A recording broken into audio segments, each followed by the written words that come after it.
Qatar जो कुछ महीने पहले तक भारत को हेकड़ी दिखा रहा था, उसने अचानक से एक ऐसा कदम उठाया जिसकी किसी को उम्मीद नहीं थी। दोस्तों, भारत को एक बड़ी जीत मिली है। कतर ने जिन 8 भारतीय नौसेना के पूर्व कर्मचारियों को मौत की सजा सुनाई थी, उन्हें रिहा कर दिया गया है। लेकिन अचानक से एक मुस्लिम देश का इस तरह बदल जाना और भारत के सामने झुक जाना बहुत लोगों को हजम नहीं हो पा रहा है। क्या है इसके पीछे की पूरी कहानी, आखिर कतर सही लाइन पे कैसे आ गया, जानने के लिए वीडियो को अंत तक जरूर देखें। और आपको लगता है कि ये भारत की बहुत बड़ी जीत है तो वीडियो को लाइक करें और कमेंट में जय हिंद जरूर लिखें। क्या था मामला? कतर की अदालत ने भारतीय नौसेना के 8 पूर्व कर्मचारियों को पिछले साल 27 अक्टूबर को मौत की सजा सुनाई थी। इस फैसले से भारत बेहद हैरान था। भारत इस निर्णय को चौंकाने वाला बताया था।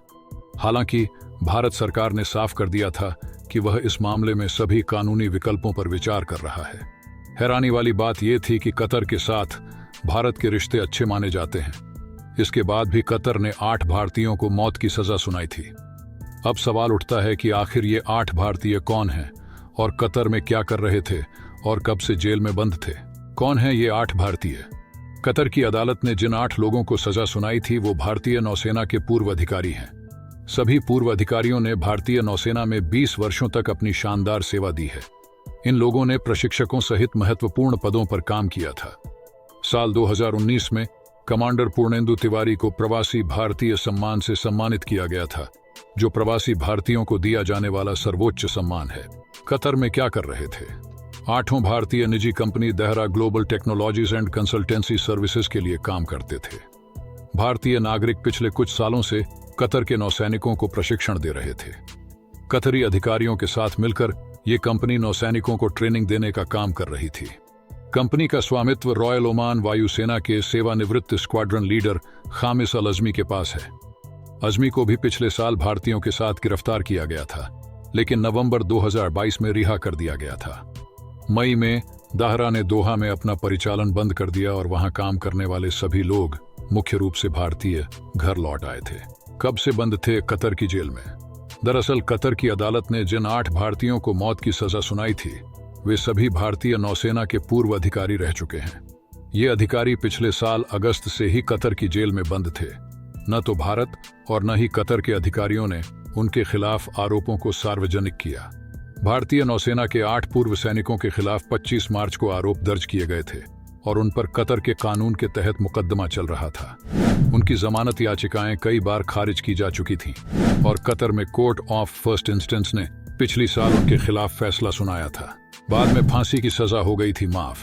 हालांकि हाल में ही भारत को एक कूटनीतिक कामयाबी मिली थी जब कतर ने 8 अधिकारियों की मौत की सजा खत्म कर दी थी। विदेश मंत्रालय ने इसकी जानकारी दी थी। बता दें, प्रधानमंत्री नरेंद्र मोदी और कतर के अमीर शेख तमीम बिन हमाद अल थानी के बीच दुबई में COP28 सम्मेलन से इतर हुई मुलाकात के 4 सप्ताह के अंदर सुनाया गया था। 1 दिसंबर को हुई भेंट के बाद पीएम मोदी ने कहा था कि उन्होंने कतर में रह रहे भारतीय समुदाय के बारे में अमीर से बात की थी। माना जाता है कि इसी दौरान नौसैनिकों का मुद्दा भी उठाया गया होगा। इसके बाद अब इन कर्मचारियों को रिहा कर दिया गया है। क्या है पर्दे के पीछे की पूरी कहानी? जब इन लोगों को मौत की सजा सुनाई गई थी, तब भारत ने इस पर कड़ी प्रतिक्रिया व्यक्त की थी।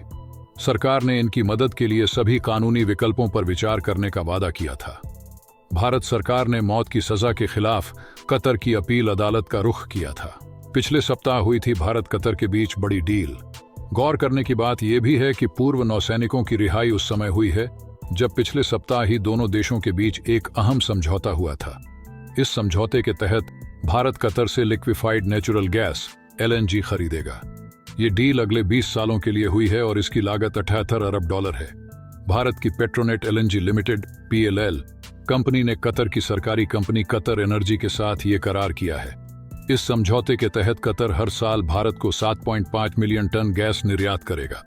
इस गैस से भारत में बिजली, उर्वरक और CNG बनाई जाएगी। अंतर्राष्ट्रीय स्तर पर बनाई मजबूत कूटनीति।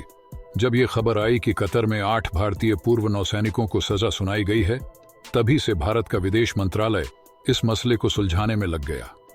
कतर में भारत के पूर्व राजदूत दीपक मित्तल वहां की सरकार से सजा खारिज करने के लिए चर्चा में जुट गए। कतर में भारत सरकार का पक्ष रखने में मित्तल की बड़ी भूमिका रही। वो कतर में मार्च तक भारतीय राजदूत के रूप में काम कर रहे थे। पीएम मोदी को कहा थैंक्स। कतर से भारत लौटे इन पूर्व नौसैनिकों ने अपनी रिहाई के लिए पीएम का शुक्रिया अदा किया। उन्होंने कहा कि हमने अपने वतन वापस लौटने के लिए करीब 18 महीने तक इंतजार किया। हम प्रधानमंत्री नरेंद्र मोदी के बेहद आभारी हैं। यह उनके व्यक्तिगत हस्तक्षेप और कतर के साथ उनके समीकरणों संबंधों के बिना संभव नहीं होता। हम भारत सरकार की ओर से किए गए हर प्रयास के लिए तहे दिल से शुक्रगुजार हैं। उनके प्रयासों के बिना यह दिन देखना हमारे लिए संभव नहीं होता। दोस्तों, आपको क्या लगता है? ये भारत की बहुत बड़ी जीत है, तो वीडियो को लाइक करें और इस तरह के वीडियो देखने के लिए चैनल को सब्सक्राइब करें।